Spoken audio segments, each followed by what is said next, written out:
Se tem um dia que Deus decidiu o Brasil jamais será um país rico, foi no dia que Luiz Inácio Lula da Silva veio ao mundo. Porque ele virou presidente e nos condenou à miséria perpétua. O que nós assistimos ontem no pronunciamento do ministro Fernando Haddad foi um show de horrores num nível que eu poucas vezes vi no Brasil. A bancada da esquerda aqui, a deputada Tão Preto, estava tranquila e feliz. Eu até entendo. Preocupado estamos nós, que sabemos o básico da matemática. Se vocês acham que eu estou mentindo, olha o preço do dólar hoje, que bateu R$6, olha o juro que 2 anos bateu 14. O Haddad tinha que anunciar um corte de gastos, resolveu anunciar uma bomba fiscal. E o Brasil assistiu atônito a um ministro que simplesmente colocou uma bomba relógio no colo de todos os brasileiros. Eu confesso que desse governo eu esperava o pior. Mas isso que eu tô vendo é muito pior do que eu esperava. O Haddad, nesse pronunciamento, tirou o jaleco de ministro da Fazenda, colocou o jaleco de candidato a presidente. Ficou falando das conquistas, que segundo o deputado Adão Preto nós poderíamos ficar a tarde inteira aqui falando, que eu tô tentando descobrir quais são, e absolutamente esqueceu ou ignorou de falar efetivamente dos cortes de gastos. Falou o tempo inteiro de conquistas que não aconteceram e esqueceu de dizer que todos os aumentos de salário mínimo e assim por diante foram às custas do endividamento e do comprometimento das gerações futuras. Sobre o corte de gastos, falas genéricas, pouco detalhamento, muita omissão. 70 bilhões de reais, segundo Haddad, para os próximos 2 anos. 30 bilhões no ano que vem, 40 bilhões em 2026. Haddad omitiu que dos 70 bilhões, 10,3 bilhões de reais são cortes da educação, que a bancada do PT sobe o tempo todo dizendo aqui que é prioridade do governo federal. 11,9 bilhões de reais são cortes de aumento do salário mínimo que não serão concedidos, ou seja, não é corte. É mais ou menos como eu estar quebrado hoje por conta dos gastos que eu fiz no passado e dizer que para mim resolver meu problema eu não vou sair para comer num restaurante na semana que vem. 14,4 bilhões de reais são cortes das emendas impositivas, o que é correto. O Congresso tem que cortar na carne, não há absolutamente nenhuma dúvida. O problema é que essa estimativa é baseada numa projeção superestimada, ela não existe. 7 bilhões dos cortes serão retirados dos programas sociais. E mesmo com tudo isso, o corte de gastos é irrisório. Corte de luxo, corte de despesa de viagem, corte ou impedimento da compra do avião de 1,4 bilhões de reais do Lula, ninguém fala. Mas para cortar benefício social, são os campeões. Omitiu também o corte ou a readequação do abono salarial, que hoje todo trabalhador que recebe menos de 2 salários mínimos em média por mês recebe, e a partir de 2027 essa linha de corte vem para 1,5 salário mínimo. Grande parte do ajuste também vem do corte do abono salarial. Trabalhadores, a educação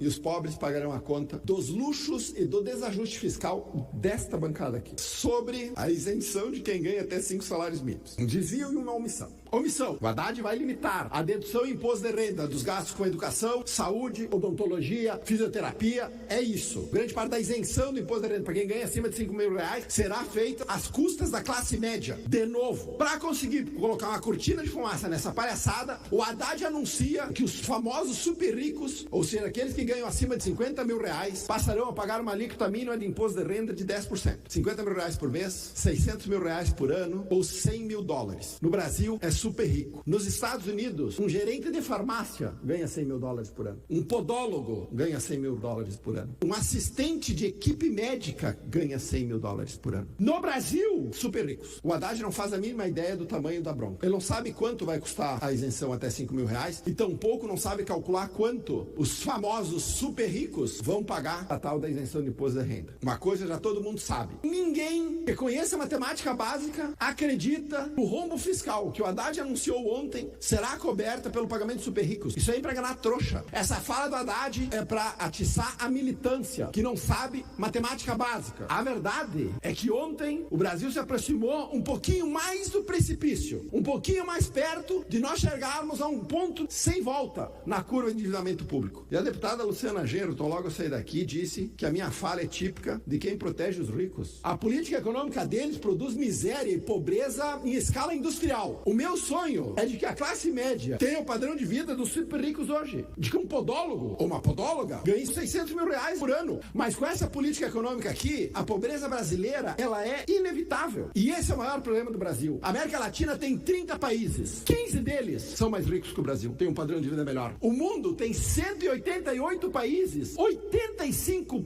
deles têm um padrão de vida melhor que o nosso. O problema do Brasil é a pobreza criada, mantida e perpetuada pela incompetência e essa política econômica caótica e desastrosa que esse bando incompetente insistem em impingir o Brasil. O Lula é o maior flagelo que esse país já teve. Se tem um dia que Deus decidiu o Brasil jamais será um país rico, foi no dia que Luiz Inácio Lula da Silva veio ao mundo. Porque ele virou presidente e nos condenou à miséria perpétua. E depois que ele sair da presidência, e vai sair da presidência em 2027, tenho certeza, nós ficaremos anos corrigindo os desequilíbrios e as distorções produzidas por esse bando incompetente. É isso que nós assistimos ontem.